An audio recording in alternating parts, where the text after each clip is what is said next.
Imaginez un pays si petit qu'il tiendrait dans la Bretagne. Un territoire majoritairement plat, souvent privé de soleil, où près d'un tiers des terres se trouvent sous le niveau de la mer. Difficile d'imaginer un endroit moins propice à devenir une superpuissance agricole mondiale, n'est-ce pas?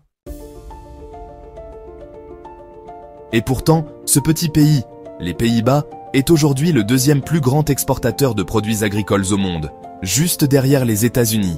Un géant 237 fois plus grand, une anomalie statistique, un miracle économique, ou plutôt le résultat d'une révolution silencieuse dans l'art de produire notre nourriture? Chaque année, ce territoire minuscule exporte pour plus de 94 milliards d'euros de produits agricoles. Des tomates néerlandaises garnissent les tables russes. Des fleurs coupées s'envolent vers New York et Tokyo. Du fromage Gouda atterrit sur les tables à Singapour. Comment un si petit pays est-il devenu un géant agricole capable de nourrir le monde?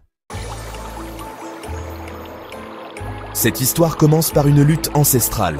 Au Moyen-Âge, alors que la plupart des civilisations combattaient pour des terres, les Néerlandais, eux, se battaient contre la mer. Dieu a créé le monde, mais les Néerlandais ont créé les Pays-Bas, dit un proverbe local. Siècle après siècle, ils ont construit des digues, drainé des marais, asséché des lacs, transformant l'eau en terre fertile. Cette bataille continue à forger un caractère national unique. Quand on vit sous le niveau de la mer, l'innovation n'est pas un luxe, c'est une question de survie. Chaque parcelle était précieuse, chaque mètre carré devait être optimisé. Cette mentalité allait plus tard se révéler cruciale dans leur révolution agricole. L'après-guerre marque un tournant décisif. Au sortir de la Seconde Guerre mondiale, les Pays-Bas ont connu une terrible famine lors de l'hiver 1944 à 1945. Des milliers de personnes sont mortes de faim. Cette tragédie a profondément marqué la conscience nationale. Le plus jamais, ça s'est transformé en mission collective, assurer la sécurité alimentaire, quoi qu'il en coûte. En 1953, une catastrophe naturelle frappe à nouveau des inondations massives, tuant plus de 1800 personnes. La nation se mobilise autour d'un projet ambitieux, les Delta Works, un système complexe de barrages et de digues, qui allait non seulement protéger le pays, mais aussi créer de nouvelles terres agricoles. C'est à cette époque que le gouvernement néerlandais prend une décision visionnaire, investir massivement dans la recherche agricole. L'université de Wageningen est créée avec un objectif clair, révolutionner l'agriculture. Elle deviendra plus tard le Food Valley néerlandais, l'équivalent de la Silicon Valley, mais pour l'alimentation. Cette alliance entre le gouvernement, les scientifiques et les agriculteurs a inauguré une nouvelle approche. Plutôt que de se concentrer uniquement sur l'augmentation des rendements, ils se sont posé une question différente. Comment pouvons-nous produire plus avec moins? Aujourd'hui, la région de Westland, près de Rotterdam, abrite le plus grand complexe de serres contiguës au monde. Vu du ciel, c'est une mer de verre s'étendant à l'horizon, couvrant une superficie équivalente à 10 000 terrains de football. Ces serres ne ressemblent en rien aux jardins d'hiver traditionnels. Ce sont des laboratoires de haute technologie où chaque paramètre est contrôlé avec précision. La température, l'humidité, les niveaux de CO2, la luminosité, tout est mesuré et ajusté en temps réel. Les plantes ne poussent même pas dans la terre, mais dans des substrats inertes comme la laine de roche, recevant une nutrition parfaitement calibrée. Les chiffres sont stupéfiants. Un hectare de serre néerlandaise peut produire 80 kg de tomates par mètre carré chaque année, 10 fois plus que la culture en plein champ, en Espagne ou en Italie, et cela en utilisant 90% moins d'eau. Comment est-ce possible? L'eau de pluie est recueillie sur les toits des serres et stockée dans d'immenses bassins. Elle est ensuite purifiée et enrichie avec des nutriments précisément dosés avant d'être livrée directement aux racines, goutte par goutte. L'eau non absorbée est récupérée, traitée et réutilisée. Plus impressionnant encore, alors que l'agriculture traditionnelle utilise abondamment pesticides et herbicides, de nombreuses serres néerlandaises ont pratiquement éliminé les produits chimiques. À la place, elles emploient des insectes bénéfiques. Des bourdons pollinisent les fleurs. Des guêpes parasites protègent contre les ravageurs. des lampes LED aux couleurs spécifiques remplacent les produits chimiques pour influencer la croissance des plantes. Mais l'innovation néerlandaise ne s'arrête pas aux légumes. Le pays est aussi le plus grand exportateur mondial de produits laitiers, devançant même la France pour les exportations de fromage.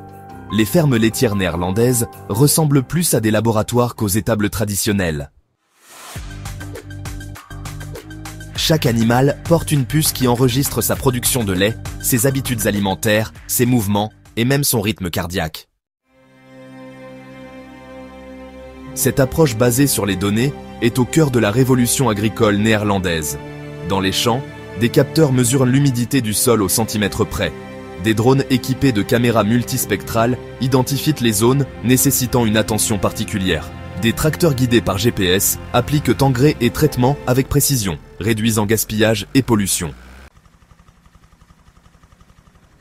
Ce n'est pas seulement une question de technologie, mais aussi d'organisation. Les agriculteurs néerlandais sont regroupés en coopératives puissantes qui leur permettent de mutualiser équipements coûteux et expertise.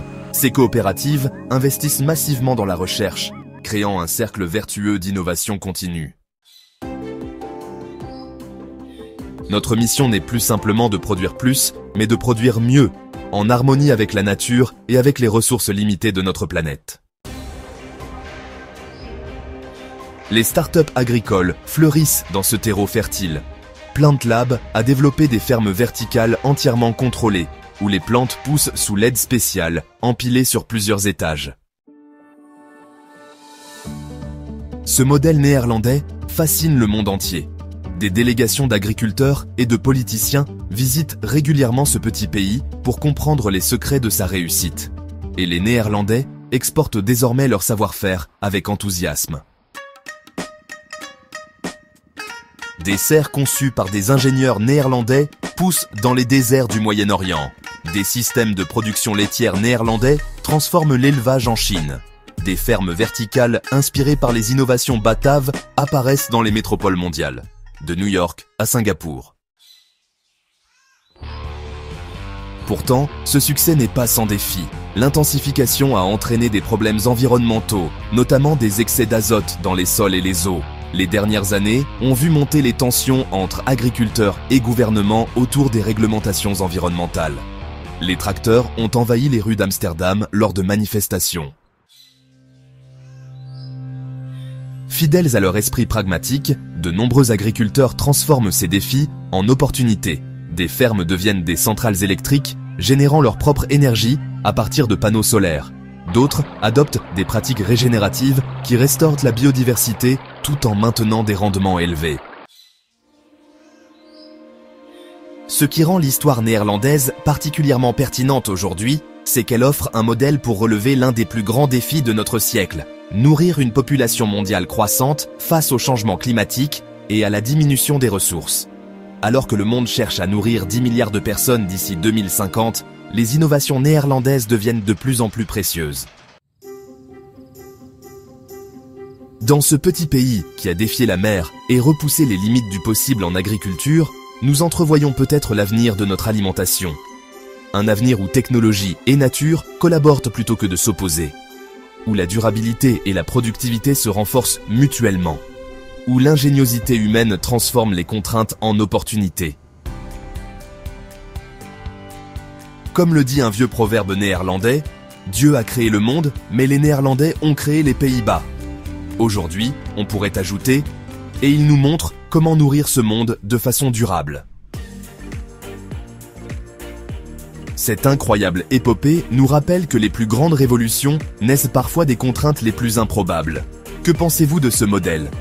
Partagez votre avis en commentaire et n'oubliez pas de vous abonner pour découvrir d'autres histoires qui changent notre vision du monde. Aimez si vous pensez que l'innovation peut concilier productivité et écologie et partagez cette vidéo pour faire connaître cette exception néerlandaise.